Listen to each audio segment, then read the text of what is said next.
Today, I'm hoping to talk about some guys maybe you weren't familiar with, some guys that just weren't on your radar before the season that have really improved their stock since before the season. These are rising prospects.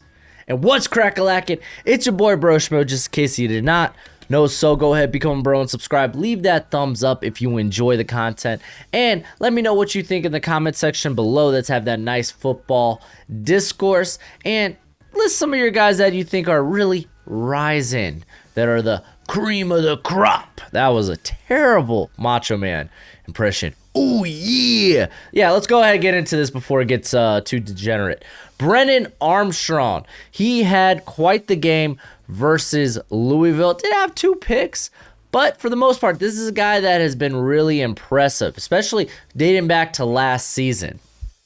And in a weak quarterback class, I think there's reason that he may come out. I think he has another year of eligibility, but the guy has the arm talent to make really any throws on all levels of the field.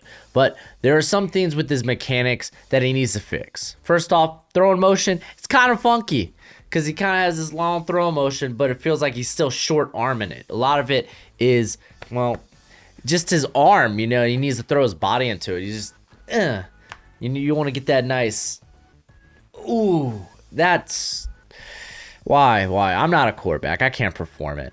But he needs more of a full body motion. It does look like he's short arming it. Decision making, a bit questionable, and I think a lot of where his decision making goes awry is over the middle, and actually statistically, that seems to be the case. Going over the middle of the field, that's where 4 of his 6 picks have come from. 7 of his 10 turnover-worthy plays have come from. But this guy is a guy that makes a lot of big plays, especially downfield. He also has a good enough mobility to extend plays with his feet.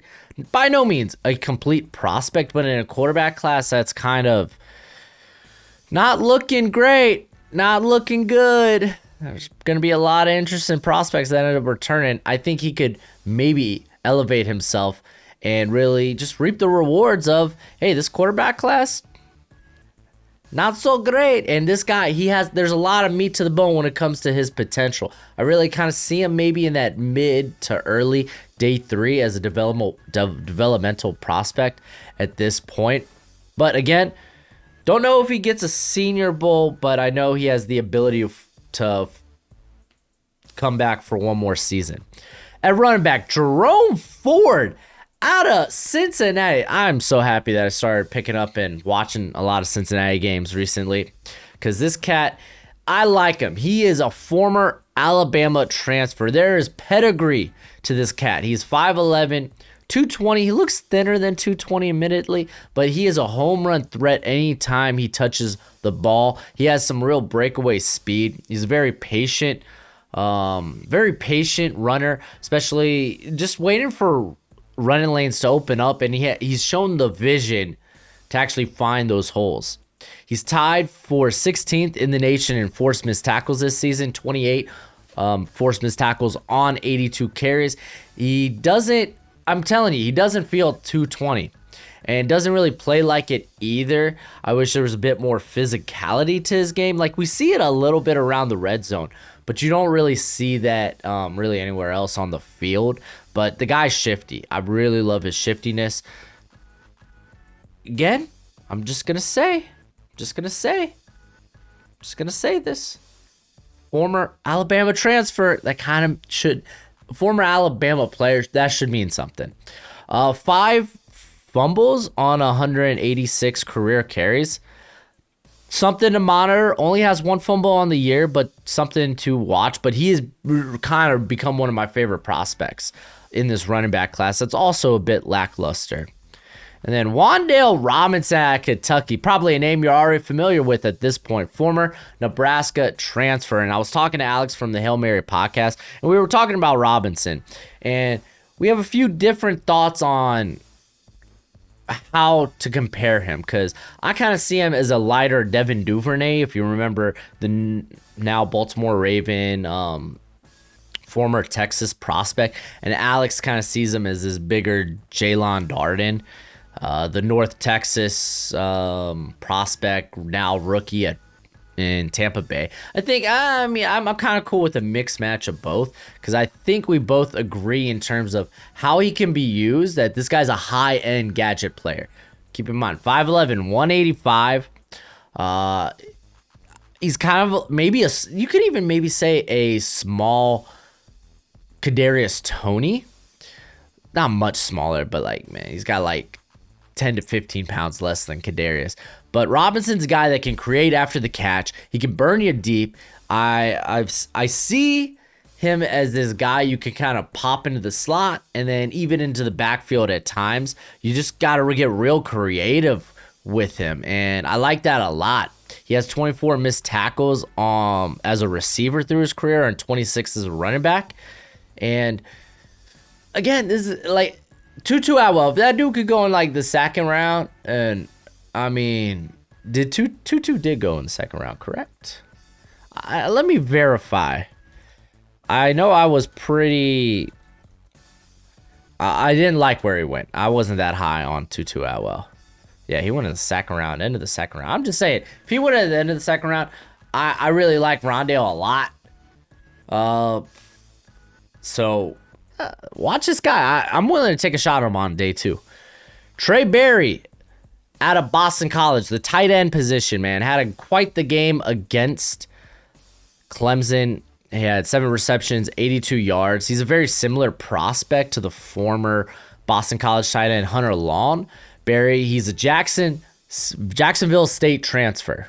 So that's probably, if you haven't heard of him yet, probably why. He's a very willing blocker. Could probably do better as a blocker. He's more of a like punt, like he'll pop a guy, punch a guy, but like in terms of like not like decking him, but you know what I'm saying. I think he could do better as if he tries to latch on as a run blocker, but as a receiver, he's a very good contested catch target. He's got plus speed, plus long field speed. He can basically run your standard tight end route tree. I think he could be a good pickup day 3. So a lot to like about him there. At offensive tackle, Kellen Dyche out of Arizona State. I've kind of been talking about this guy quite a bit. If you follow me on Blue Chips Scouting, because I covered the Pac-12 there, and he's a guy that I was talking about before the season because in a small sample size, he looked very good for Arizona State last year. Keep in mind, the Pac-12, they had the shortened schedule last year, so not a big sample size. And coming into this year, or coming into that year, he was a former Texas A&M transfer with only 3 years there, right? And only 133 snaps through 3 seasons. So not a big sample size. So this year was kind of be the big sample size. Sink our teeth in. What type of prospect is he? And he's been impressive, man. In 2020, he only allowed 3 pressures and 1 sack on 124 pass blocking snaps. This year, only 2 pressures, 1 sack through 189 pass blocking snaps. He's a very smooth athlete, very good footwork, good mobility.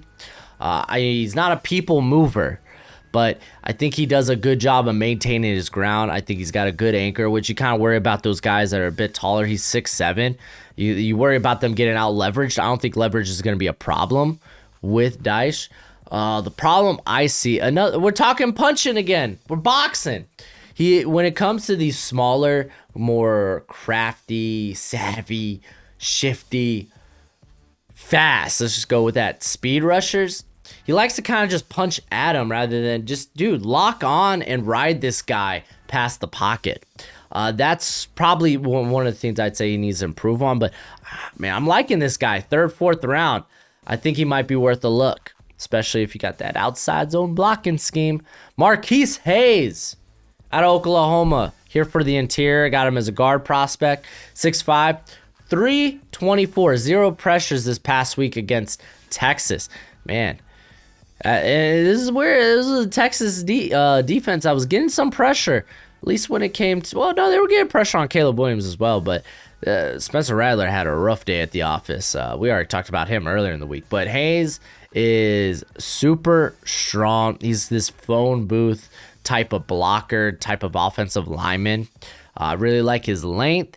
I think he could be a solid day 3 option on the interior offensive line. He has a lot of experience, over 2,000 career snaps. All if not a vast majority, coming at left guard. He has been beaten by quicker, twitchier defenders, which has led to like some holding calls. They'll get past him, like he uses that length and then he just holds, But that is a thing. But I really like this cat. Going to the defense, Dom Peterson out of Nevada. This cat, I was talking about him last year because he's been good for Nevada over the course of his career. His defensive interior, but at his size, 6 foot, 285, probably ideally 5 tech, 3 tech at the next level. Peterson's going to be a hot riser, I think, especially after the combine, because this guy's quick, man. If people aren't familiar with him by the combine, I think he's going to get a lot of attention because he's got great strength and, again, quick, agile. Dude's got a big motor. He's kind of like a mini Aaron Donald to some extent. And I know that's a crazy comp. Aaron Donald's like the best player of our generation in terms of the defense. But I would say when you have these smaller defenders, you always everyone wants to comp them to Aaron Donald. Ed Oliver had that unfortunate comp for a lot of people. They were like, oh, smaller, quicker, strong defender on the interior. Oh, that's Aaron Donald right there. But I would definitely say that Peterson, in this sense, like he has a similar style to Donald. Now, he's been on tear the last couple of weeks through the past 2 games, 17 pressures, 4 sacks. He's been very productive his whole career. He has 99 pressures and 23 sacks through his whole career. Just a guy to monitor, man, if you're not familiar with. And then at edge, David Ajobo out of Michigan had quite the game against Nebraska. 3 pressures, a sack, and a defensive stop. Now, this guy finally this season got his second official start of the year. And the biggest problem that Ajobo is going to have is sample size. His freshman season, he ran with the scout team. He was the defensive scout team player of the year that year. Then in his sophomore season, he only had 26 snaps, and that being last season. And then this year, he only has 190 snaps. The thing is, he started, I think, the beginning of the year, and then he started this past game, but he's kind of been this rotation player for Michigan. But dude's been unstoppable, man. Despite not having like a very large role, which I would say his role is still pretty large in the defense. 14 pressures, 5 sacks, 11 defensive stops, 2 forced fumbles. He's very explosive off the line. I really like this cat's length. And the dude has it's a weird spin move. But it works. Because it's worked against NFL quality prospects like Jackson Kirkland, Wisconsin Tyler Beach got hit with this spin move. They fell victim to it, allowed a sack off it. Now, he doesn't have too many hand counters. I don't really think there's a plan B in his arsenal in his approach, but that's to be expected. This guy's literally got like less than 250 snaps in his collegiate career, but the guy's got a lot of potential. He's got a lot of upside. He will be 22 in May. So if he returns, he's going to be an older prospect at 23. I don't think he returns because of that. He does, again, has the other year of eligibility, but I mean, it's kind of tough to tell, but I think he reminds me a bit of, who was that UAB? Was it Jordan Smith at a UAB last year?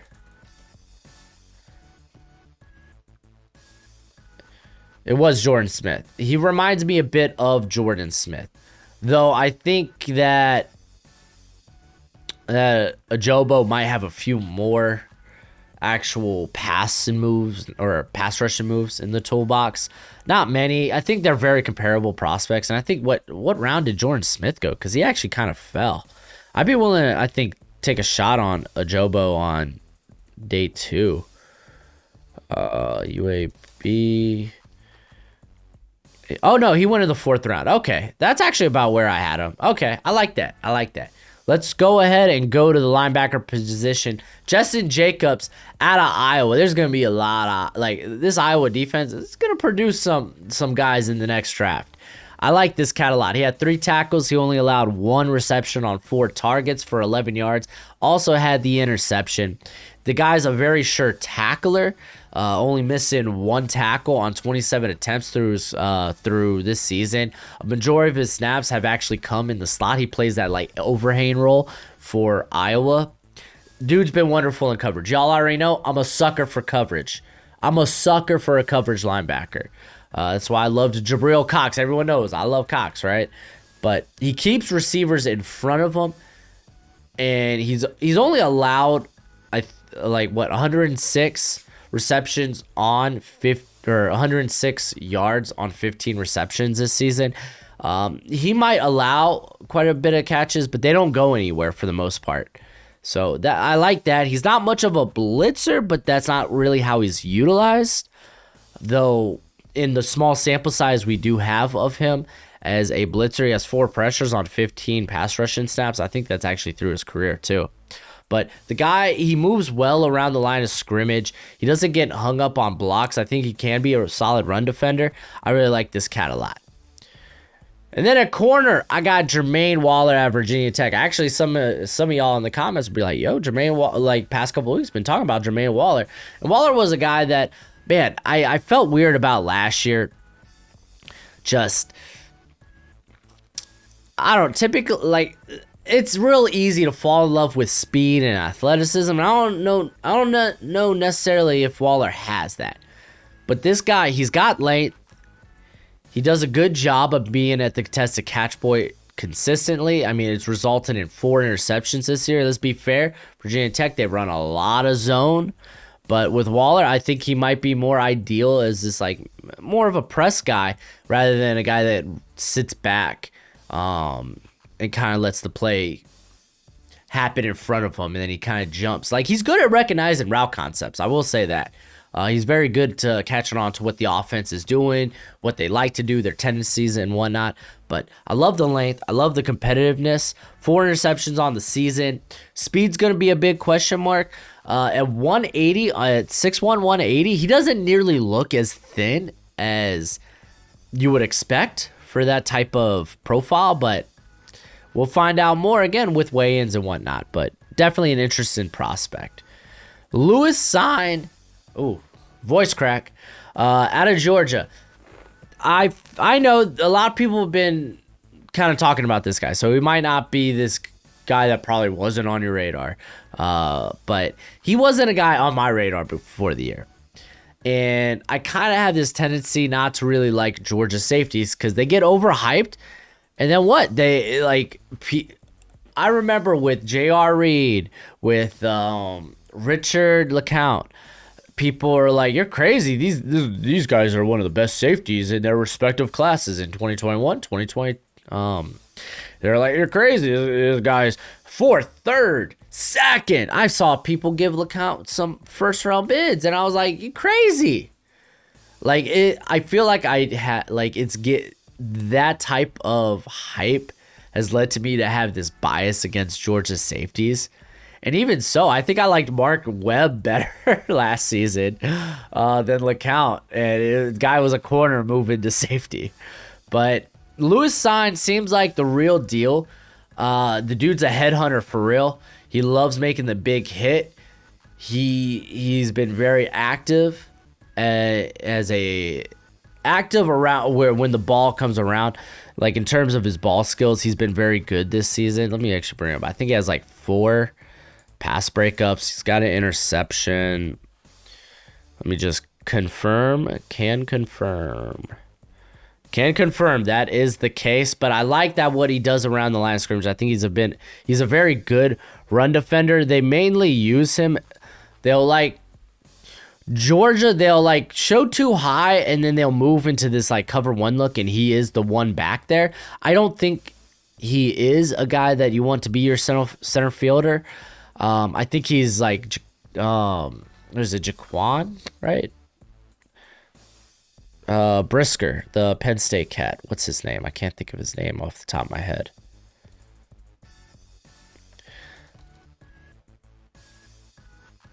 Yeah, Jaquan Brisker. I think he's very similar in that respect that you don't want these guys to be center fielders. However, I do like him maybe as this split high or just straight up box guys. I give the nod to Brisker. I think Brisker is a fantastic prospect. Probably going to have a second round grade on him, but Sign's not too far behind. I like that they probably have similar roles in the NFL, but I would say that maybe Brisker's the better athlete, but Sign ain't too far behind, man. It's not like he's explosive. I don't think he's like stupid fast. The movement skills are fine enough, but I like this cat. Sure tackler. He's been getting around the ball. He sees the field well. So yeah, watch out for this cat in a very good safety class. It's going to be really hard to rank these safeties, but that's it for the video. Let me know what you think in the comment section below. As always, and until next time, you be easy, my friends. Later.